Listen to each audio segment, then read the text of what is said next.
Alright guys, welcome back to the channel.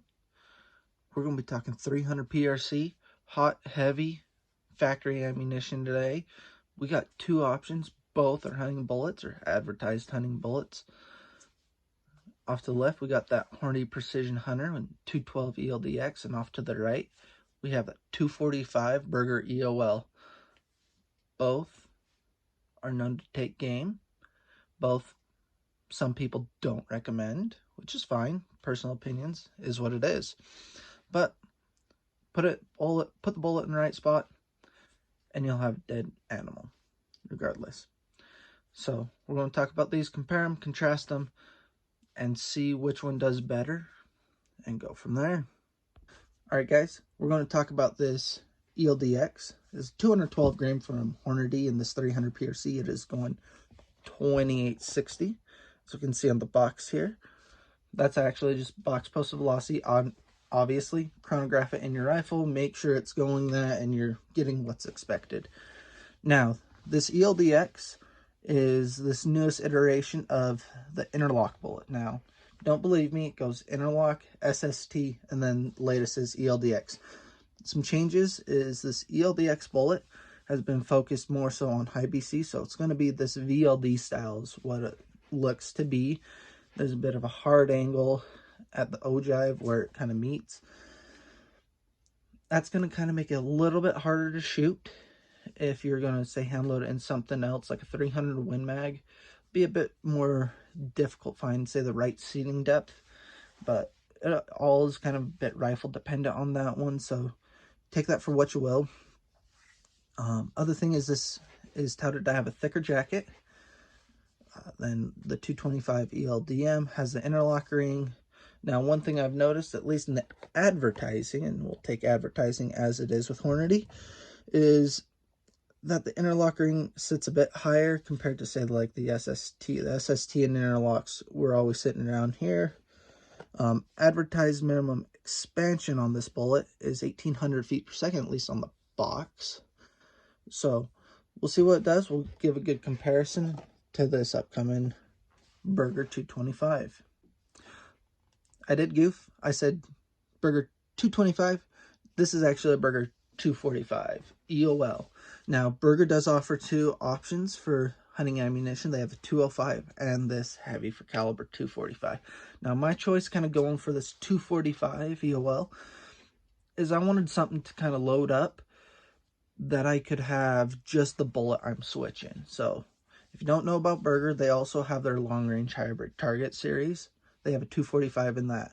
I wanted, so when I was hunting, I could have the EOL, and then when I was target shooting, not really having to change the load a whole lot, if at all, and then shoot that 245 long range hybrid target, and just have kind of those two different purposes for those bullets, but not have to deal with a big change. Now, the biggest thing with testing this factory ammunition, see if it shoots. Now, this one, if we go look at the box velocity, go right here. Box velocity is 2720. Now, if we're going to go from when this originally came out, if you're looking at like the 2023 press release, is this was touted to have 2780 feet per second muzzle velocity, and this is with a 26-inch barrel. The Hornady is a 24-inch barrel, which I've mentioned that earlier. But that's what we're getting. Features with this EOL is hollow point boat tail design. It is also a hybrid.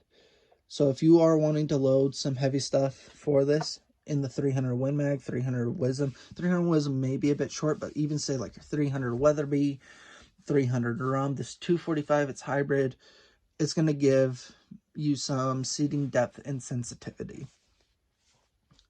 Now, do what you will, but the EOL line or any of the hunting line from Berger ammunition is touted to have a thinner jacket than the target bullets. They saw in their testing that, hey, thinner jacket that comes apart in the vitals will take game quicker in comparison to a thicker jacket. So they want to enter 2 to 3 inches and then do the most amount of damage on the inside. With this longer, heavier, higher BC bullet of this 245 EOL, we are gonna probably see exit with it just because it is so long. It has a lot of sectional density, so I wouldn't be surprised if you do choose using this ammunition for your choice. Now, I do have chronograph results on both of these types of ammunition out of my rifle, and we'll go from there. Okay, the rifle we're going to be talking about is a Browning X-Bolt Western Hunter Long Range. So it's 26-inch barrel. It's a thin barrel profile. It is topped off with a Swamp Fox Optics Kentucky Long Range 5-30. So illuminated reticle, MOA, and that's the rifle these are both being shot out of. I'm good.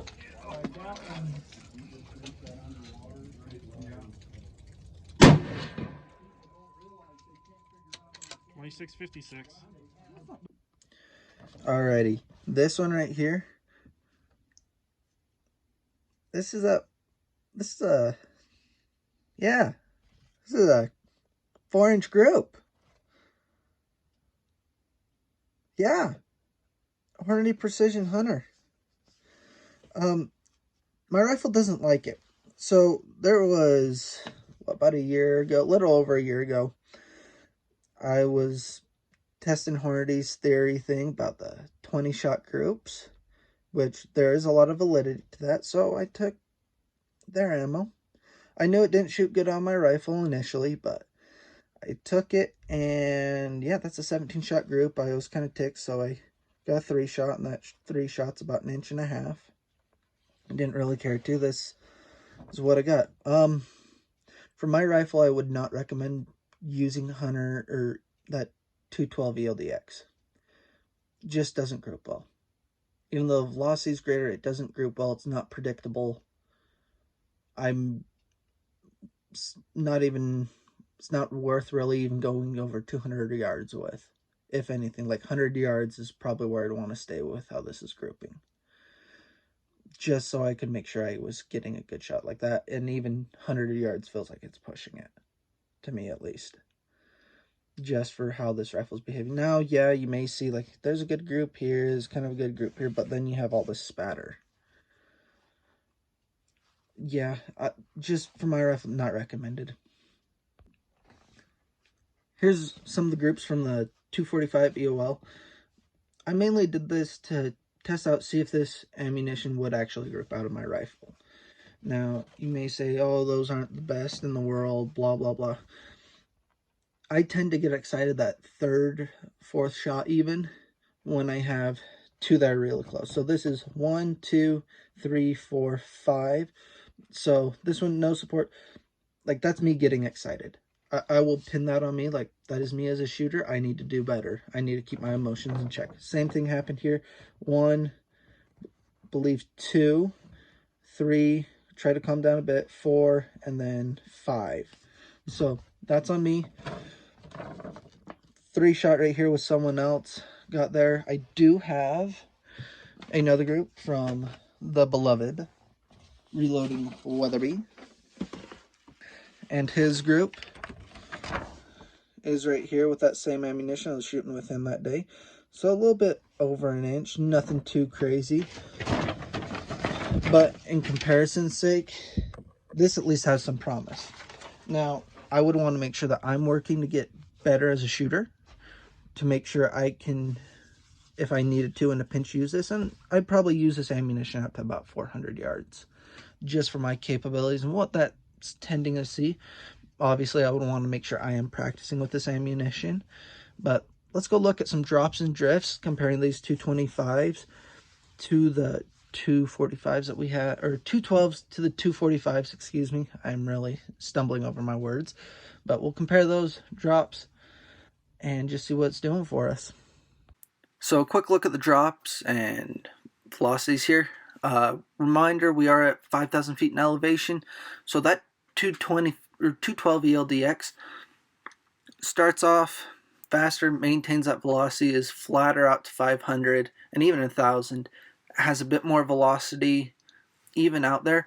The one big differentiator in the 245, and that's not listed, is the energy, but kind of in these big heavies, it's more so you have to look at the muzzle velocity, because the muzzle velocity is what makes the bullet expand and change and deform. That's what's really changing. So looking at it, even out at 1,000, we're about neck and neck, even though there's about a 200 feet per second difference. The BC on this 245 EOL really starts to kick in. It really starts to make things work for it. Now, this is just kind of what I'm getting. Your results may be different, but this is just what velocity from the box. I am planning to hand load these 245 EOLs, hopefully get that muzzle velocity up a bit more. And then for me as a hunter, as a shooter, it comes down to me to make the shot.